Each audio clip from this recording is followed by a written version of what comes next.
రాడా, ప్రచారానికి కూడా వస్తాడా రాడా అనే ఒక క్లారిటీ కూడా లేదు. సో ఆయన ఫామ్ హౌస్ నుంచి మళ్ళీ మీరు ఫామ్ హౌస్ పాలన బెటర్ అని ప్రజలు అనుకుంటున్నారని అంటున్నారు. కానీ ప్రతిపక్ష నాయకునిగా ఆయన అసెంబ్లీ రాకపోవడాన్ని ఆయన తప్పబడుతున్నారు. మీరేం చెప్తారు? డెఫినెట్గా అది కోటేశ్వరరావు గారు కాదు, రాష్ట్రంలో ఉన్నటువంటి అందరూ కూడా ఆ అసంతృప్తిని వెలిబుచ్చుతున్నారు. ఎందుకంటే 10 సంవత్సరాలు ముఖ్యమంత్రిగా చేసినటువంటి కేసీఆర్ గారు అరే అసెంబ్లీకి వస్తే బాగుండు, వారి విలువైనటువంటి బయట ఉండి ఫామ్ హౌస్ నుంచే కాకుండా అసెంబ్లీలో మాట్లాడితే బాగుండి చూడాలనేటువంటి ఆతృత అధికార పక్షానికి అయితే మేధావులకు బీజేపీ కూడా ఉవ్విళ్ళు ఉడుతున్నట్టు నాకు అనిపించింది ఇప్పుడే. సరే, అది అందరి కోరిక అయితే ఉంది, అది కూడా తీరాలని మేము కూడా కోరుకుంటున్నాం. ఇంకొకటి, కేసీఆర్ గారు మౌనంగా ఉండి వ్యూహారచన చేసే వ్యక్తి. అందువల్లనే 14 సంవత్సరాలు సుదీర్ఘంగా ఒక ఉద్యమాన్ని లైవ్ లో ఉంచగలిగింది. ఆయన ఎన్నిక ఎట్లా గెలవాలి, లేకపోతే రాజకీయాలలో ఎట్లుండాలని ఆయనకి చెప్పే స్థాయిలో ఇంకా సమకాలీన రాజకీయాలలో తెలంగాణలో అయితే అసలు లేరు అనేటువంటిది నిర్వివాద అంశం. రైట్. ఓకే ఓకే శ్రీనివాస్ గారు, ఓకే ఓకే ఓకే సునీత గారు, 22-23 నెలలుగా కేవలం బీఆర్ఎస్ పార్టీ మాత్రమే ప్రతిపక్ష పాత్ర పోషిస్తుంది. బీజేపీ ఆ విషయంలో మరి ముందుకు రావట్లేదు. ఇక హిందువుల ఓట్లు చీలిస్తే మాత్రమే కాంగ్రెస్ గెలుస్తుందని బండి సంజయ్ గారు చేశారని ఒక ఆరోపణ అయితే మరి బచ్చు శ్రీనివాస్ గారు చేస్తున్నారు. మీరేం చెప్తారు?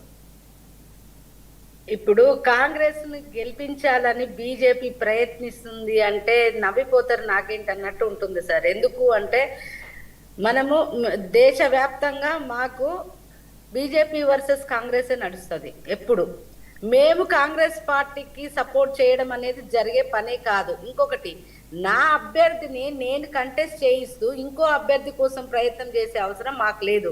ఇక్కడ ఎక్కడ చూసినా కూడా బీఆర్ఎస్ కాంగ్రెసే కలిసి పనిచేస్తూ ఉన్నాయి. ఎందుకు అంటే వాళ్ళ కేసులు ఉన్నాయి, కేసులు కొట్టించుకోవాలి, వాళ్ళ కేసులు నిర్వీర్యం చేసుకోవాలి. మనం చూస్తున్నాము, కాళేశ్వరం కేసు అక్కడ ఆగిపోయింది, ఇప్పుడు వచ్చేసి ఈ రేస్ కేసు ఆగిపోయింది, ఫోన్ ట్యాపింగ్ కేసు ఆగిపోయింది. ఇవన్నీ కేసులు ఒకటేంది, మనకి ఏ శాఖల నుంచి అంటే ఎందుకు ఆగిపోయినాయి అంటారు సునీత గారు? ఎందుకు ఆగిపోయినాయి అంటారు మీరు?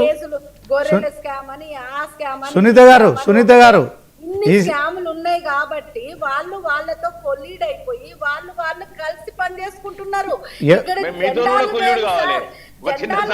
అజెండాలు ఒక్కటే. శ్రీనివాస్ గారు ఒక చిన్న సబ్మిషన్.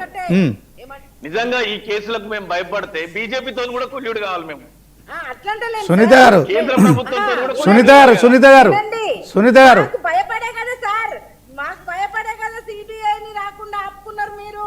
ఒక జీవో తీసుకొచ్చి శ్రీనివాస్ గారు ఒక మాట ఏంటంటే, ఇచ్చిన ఒక కేసు సిబిఐ కేసు ఇచ్చిన ఒక కేసును కూడా ఇప్పటికీ తలాతోక లేకుండా దాని అట్లే తీసుకుంటూ పోతున్నారు. అన్ని ఆధారాలతో ఇచ్చిన సందర్భంలో ఉండే కూడా అప్పటి వరకు బండి సంజయ్ గారు కానీ కిషన్ రెడ్డి గారు కానీ మా చేతిలో కనుక దొరికితే మాత్రం ఎట్లా ఆడుకుంటాం అట్లా ఆడుకుంటాం అని అన్న వాళ్ళు కూడా ఆ సిబిఐ విచారణ పెడితే ఇంకా కొంచెం ఇంకా తాత్సారం అవుతూనే ఉంది. సో ఒక మాట ఏంటంటే ఎక్కడ కొల్లుడైన సందర్భాలు లేవు. ఇంకో మాట కూడా చెప్తున్నా, వెంకట్ గారు ఒక నిమిషం. సునీత గారు ఎక్కడ మీకు ఇదైపోయినాయి, ఎక్కడ ఇద్దరు కొల్లుడు అయిపోయినారు, ఎక్కడ కాంప్రమైజింగ్ జరిగిపోయినాయి. ఏముంది మేడం బీజేపీతో? ఇది కాలది పీర్ లేవది. ఒక మాట మేడం, బీజేపీ ఏముందా? ఇది కాలది పీర్ లేవది.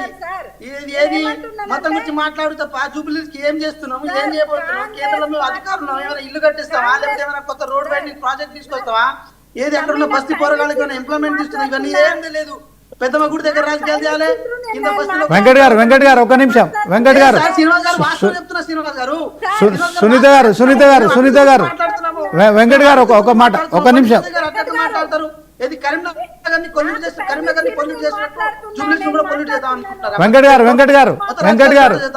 వెంకట్ గారు వెయిట్. సునీత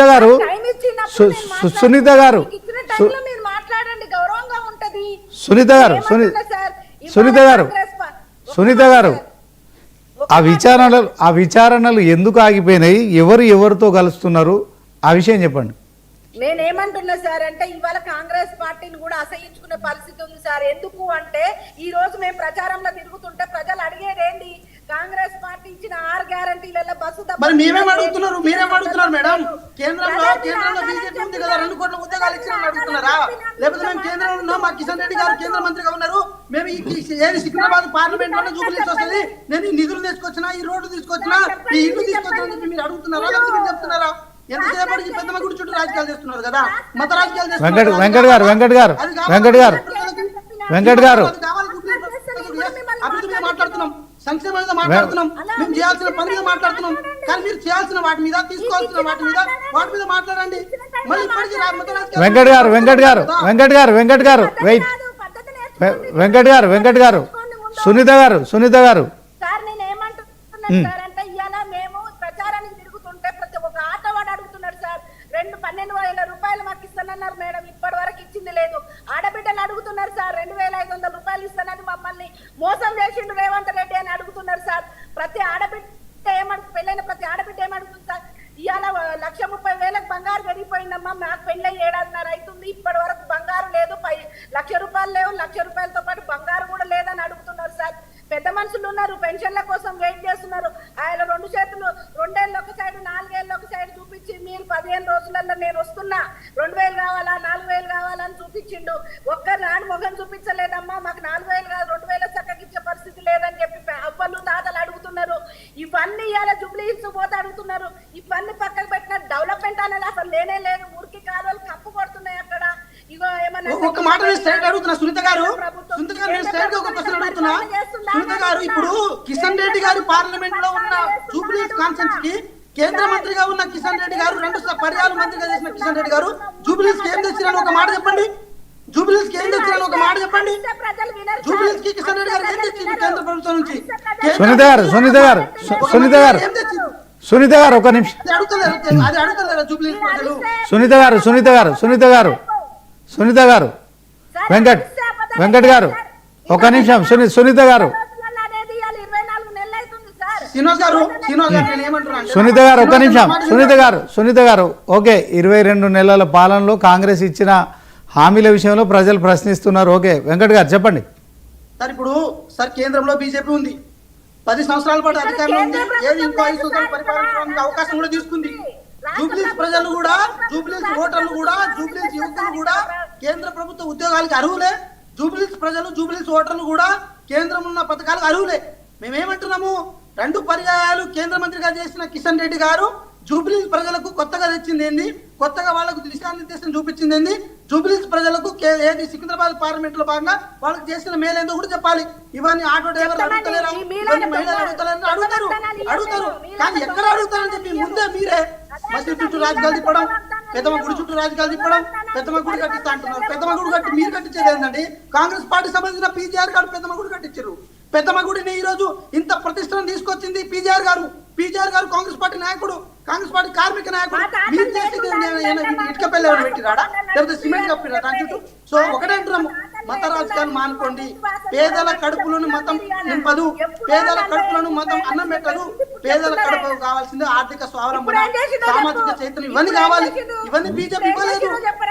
ఇవన్నీ బీజేపీ ఏమిచ్చింది? బీజేపీ ఏమిచ్చింది?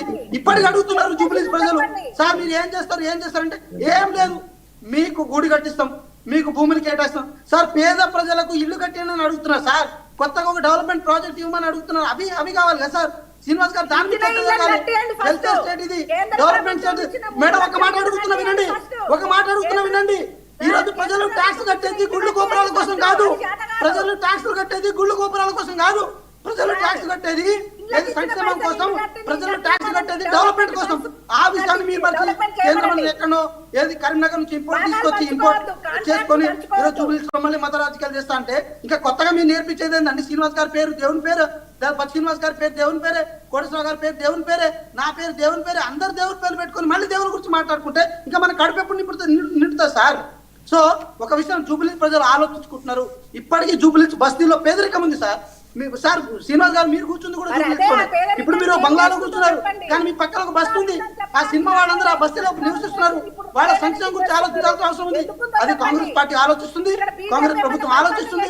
వాళ్ళకి ఏ విషయంలో దిశానిర్దేశం చేస్తాం. మత రాజకీయాల్లో, కుల రాజకీయాలతో కాంగ్రెస్ పార్టీ చేయదు, కాంగ్రెస్ పార్టీ చేయబోదు. ఇప్పటికీ ఒక డెవలప్మెంట్ అజెండాని మేము రూపొందించుకున్నాం. ఆ డెవలప్మెంట్ అజెండాలో భాగంగా వెంకట్ గారు, సునీత గారు సునీత గారు కట్టుకున్నారు జూబ్లీ హిల్స్ లో కానీ మరి మురికివాడలలో ఎందుకు అట్లా ఉంచిరు? 40 ఏళ్ళు ఇంత ముందు గత పరిపాలన మీరే చేసిరు, ఇప్పుడు 2 ఏళ్ల నుంచి మీరే చేస్తున్నారు. ఇక్కడ మా మీద ఏడుగురు మేడం, మా మీద ఏడుగురు. 10 సంవత్సరాలు మీరేం చేస్తున్నారు దాని మీద ఆలోచించకండి. మా మీద ఏడుగురు, ఇంకేముంది మేడం? ఇప్పుడు ఒక మాట బండి సంజయ్ గారు అక్కడి నుంచి వచ్చిన తర్వాత కూడా 10 సంవత్సరాలు మీరు ఏం చేసినారు ఒక్క మాట చెప్తే అయిపోయింది కదా మేడం. ఒక్క మాట మేము ఇది చేసినాము, ఈ గొప్ప పని చేసినాము, మేము 15 లక్షలు ఏదైతే అకౌంట్ లో వేసినాము, 2 కోట్ల ఉద్యోగాలు సంవత్సరానికి ఇచ్చినాము, రైల్వేలో ఇంత డెవలప్మెంట్ చేసినాము, కేంద్ర ఆవాస్ యోజన కింద రాష్ట్ర ప్రభుత్వానికి మేము స్వావలంబన ఇచ్చి 8 మంది ఎంపీలు ఈ రాష్ట్ర ప్రయోజనాల కోసం మేము మాట్లాడినాము, బీసీ రిజర్వేషన్ల కోసం మేము మాట్లాడినాము. ఇలాంటి అంశాలన్నీ ప్రచారంలో చెప్పొచ్చు కదా మేడం. ఇవన్నీ ఎందుకు చెప్పకుండా కేవలం పెద్దమ్మ తల్లి గుడి చుట్టూ ఎందుకు తిరుగుతున్నారు మేము అడుగుతున్నాము. పెద్దమ్మ తల్లి గుడి చుట్టూ ఎందుకు తిరుగుతున్నా అడుగుతున్నాము. మీరు ఇవ్వాల్సింది, మీరు చేయాల్సింది దాని మీద ప్రచారం చేసుకోండి మేడం. మేము వద్దన్నామా? శ్రీనివాస్ గారు వాళ్ళు చేసిన వాటి మీద ప్రచారం చేసుకోవద్దని మేము అన్నామా? ఇప్పుడు ఆటో వాళ్ళు వీళ్ళు వాళ్ళు మమ్మల్ని అడుగుతున్నారు, మిమ్మల్ని అడుగుతలేరా?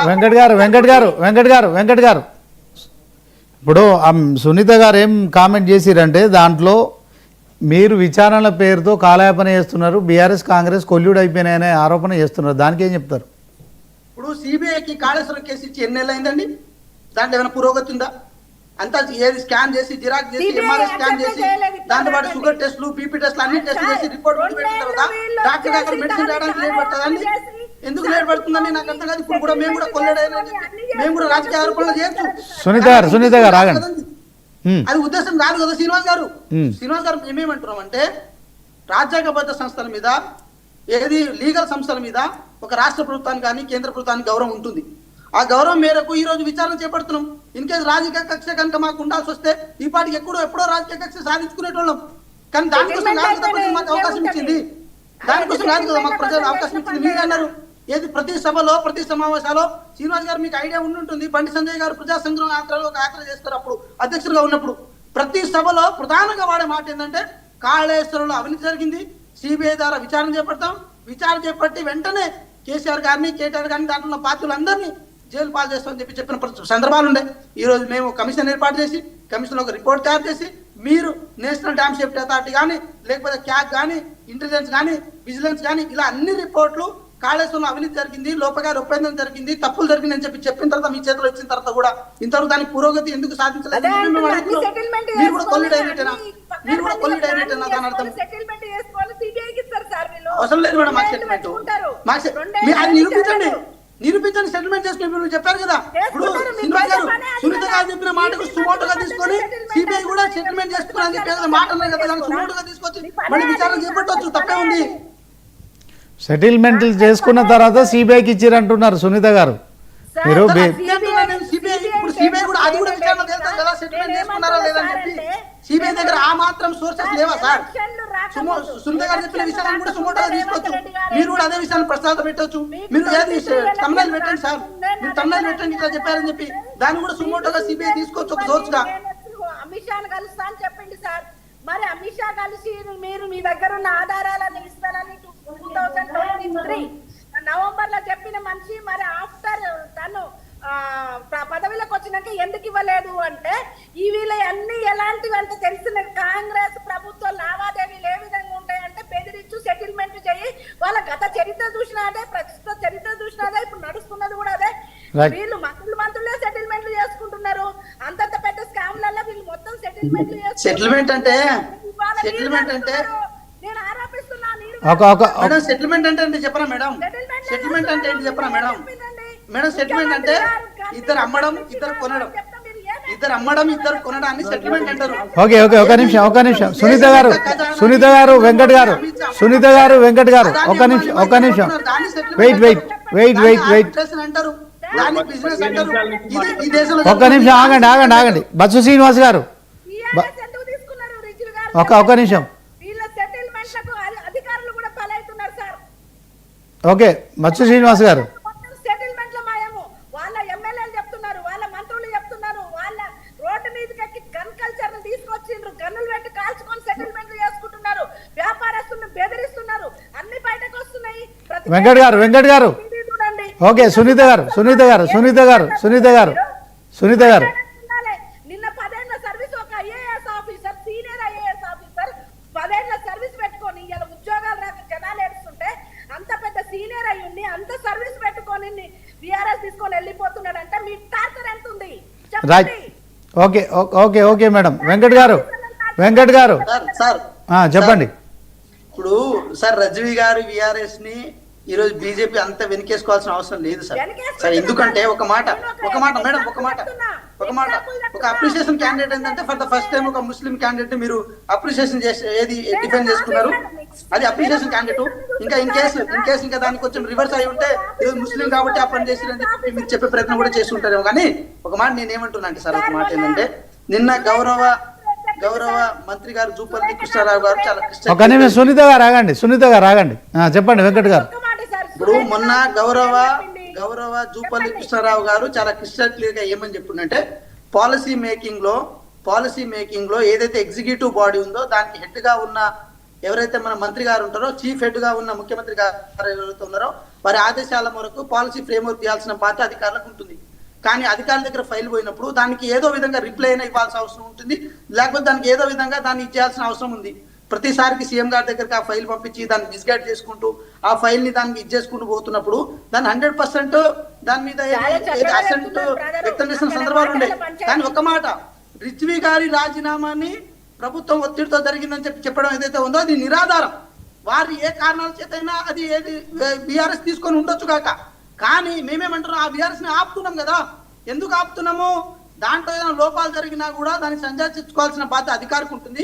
ఒక్కసారి అధికారి బీఆర్ఎస్ తీసుకుని కనుక బయటికి పోతే మాత్రం రేపు ప్రభుత్వం కానీ లేకపోతే ఏది మంత్రి గారు కానీ తప్పకుండా బాధ్యత వహించాల్సి వస్తుంది. కాబట్టి దాన్ని 100% ఆపాలని చెప్పినాం. ఇన్ కేసు మేము కనుక తప్పులు చేయాల్సి వస్తే వారిని తప్పిస్తాం. రైట్. ఒక్క నిమిషం వెంకట్ గారు, సునీత గారు వెంకట్ గారు ఆగండి. సునీత గారు మీరు ఆగండి. సునీత గారు బచ్చు శ్రీనివాస్ గారు, ఇంతకు మీరు బీజేపీతోని కొల్యూడైరా కాంగ్రెస్తో కొల్యూడైరా ఏం చెప్తారు? చాలా సింపుల్ సార్. ఇప్పుడు ఎవరో చెప్పాల్సిన అవసరం లేదు. జూబ్లీహిల్స్ ఉప ఎన్నికలో BJP target BRS, Congress target BRS.